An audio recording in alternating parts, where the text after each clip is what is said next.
one woman in China, this is the first episode. I have just started a very big entrepreneurial adventure. Do you like that? And I would like to take you with me. Now, last night was my second night in China, and I went out on the town into the city by myself. It was really exciting and some great things happened, but I'm going to share that with you in a bit of a later episode.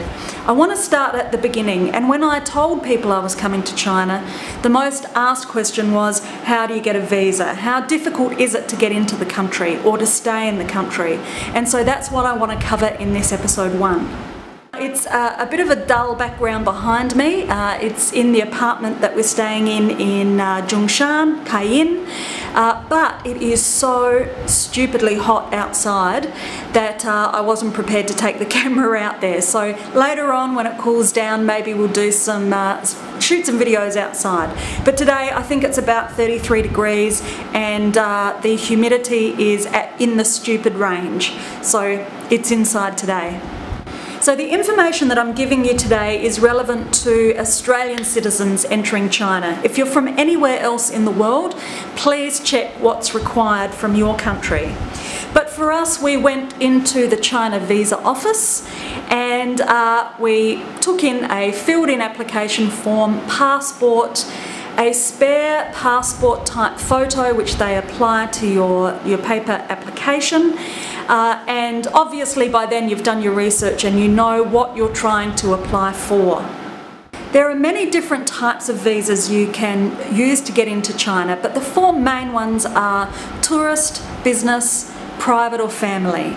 Now, my sons and I came in on a private visa. My partner works for a company who have a very big factory here in Zhongshan, and I'm in Zhongshan at the moment. And so his business organised for him to have a visa that allows him to stay and work in China.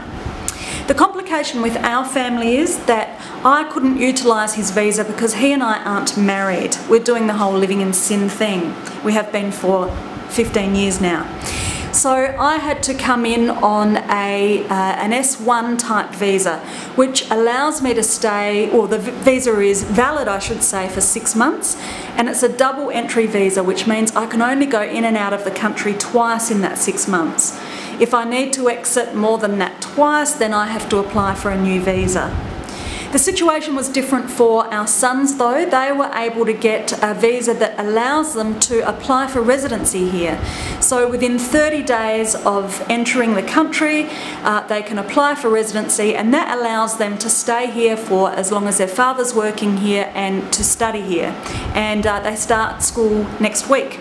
Visas for China are really affordable. My visa was around the $128 level, and the 2 boys, I believe, were around the $90 mark each.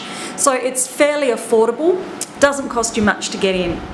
I would love to have taken a camera in with me while I applied for my visa so that you could really get a first-hand view, but of course security is fairly tight in those sort of offices. So I did manage to just scoop a little bit of film for you, just so you can see that it's just a pretty standard application office and nothing to be frightened of, pretty cruisy.